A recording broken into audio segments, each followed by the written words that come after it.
Ikaw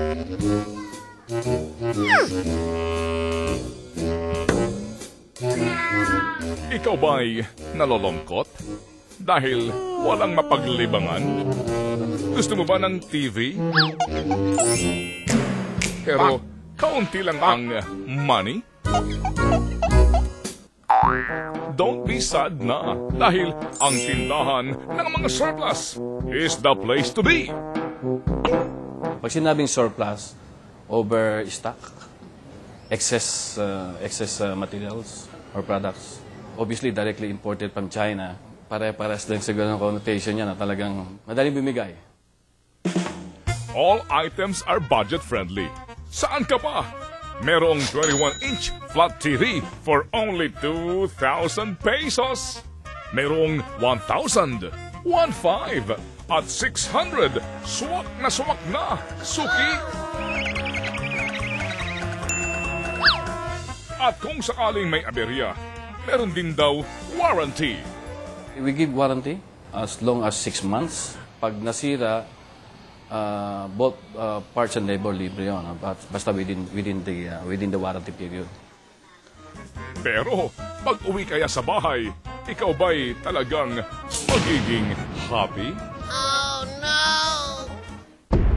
Si Aling Dolores, isa sa maraming naakit bumili ng kasangkapang surplus. Binili ko yung TV ko noong 2003 kasi mura. Pero ilang buwan pa lamang nagagamit ang TV, napamura kaagad siya sa perwisyong dala nito. Patay sindi talaga, masakit pa sa ulo. Malabo yung mga channel.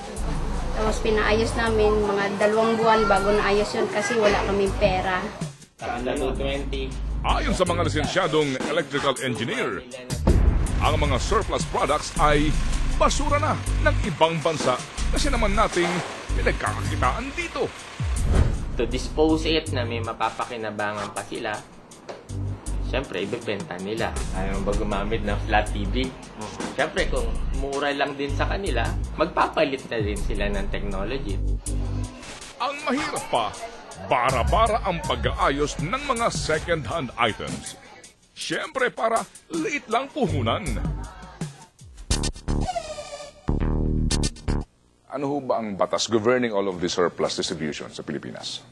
Well, lahat po ng appliances na electrical, kuwan po dapat yan, pumapasa sa ating standards. Okay. So, whether brand new siya or second hand, it should pass the standards. In particular, sa batas natin, sa Consumer Act. Ang tinutukoy ni Secretary Domingo ay mga safety test na isang requirement ng Bureau of Product Standards sa mga kumpanya o importers ng appliances para magawa sila ng PS Mark o Import Commodity Clearance Sticker. Pag meron ka daw nito, safe gamitin ang produkto.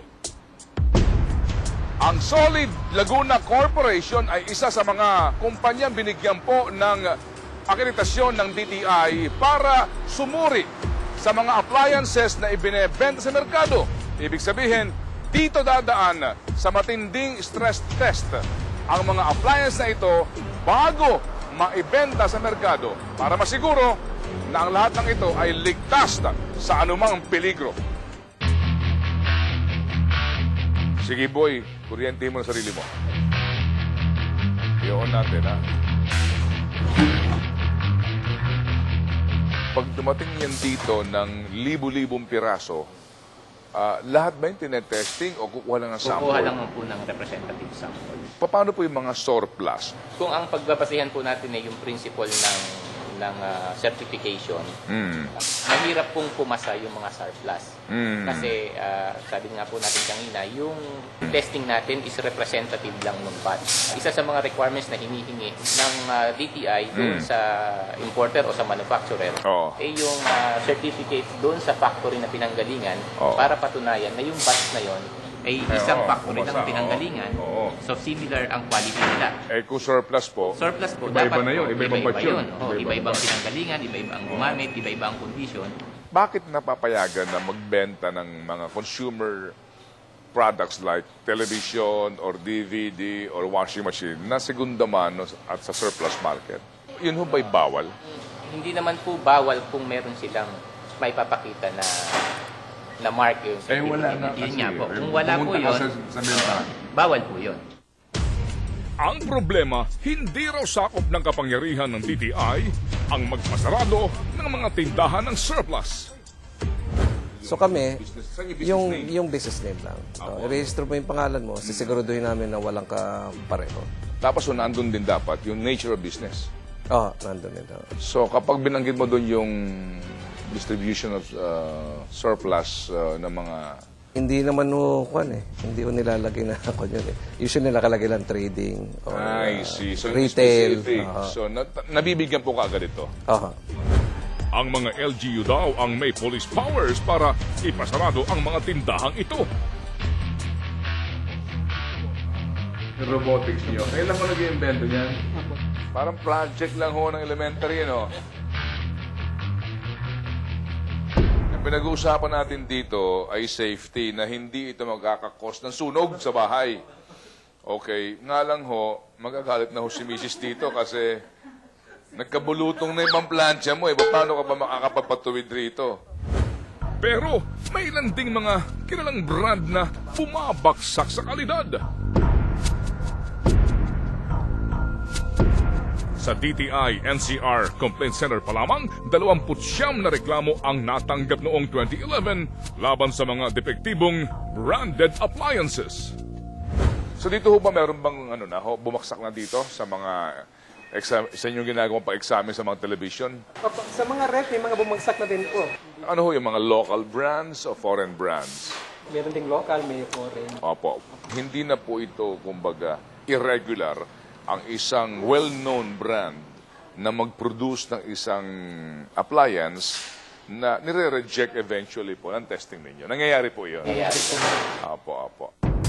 At ang SISTI pa, 12 pa lamang ang kayang testingin na appliance sa Pilipinas under the mandatory certification. Hindi pa kasama rito ang humidifier na nakasunog at nakapatay sa 3 taong gulang na si Chichi. Bakit po 12 lang, sir, yung produktong appliances po na dumadaan sa testing? Dapat nga karamihan na electrical appliances talaga. Basta it poses very strong health risk or safety. Kailangan po dumaan sa testing natin yan. Kailangan po expand yung listahan. Kung meron palang ilang produktong nakakatakas sa pagsusuring ito, maaari palang malagay pa rin sa alanganin ang consumer. Knock on wood, paano kung matimingan na ikaw ang nakabili ng isang palpak na produkto? Ano ang habol mo dito? By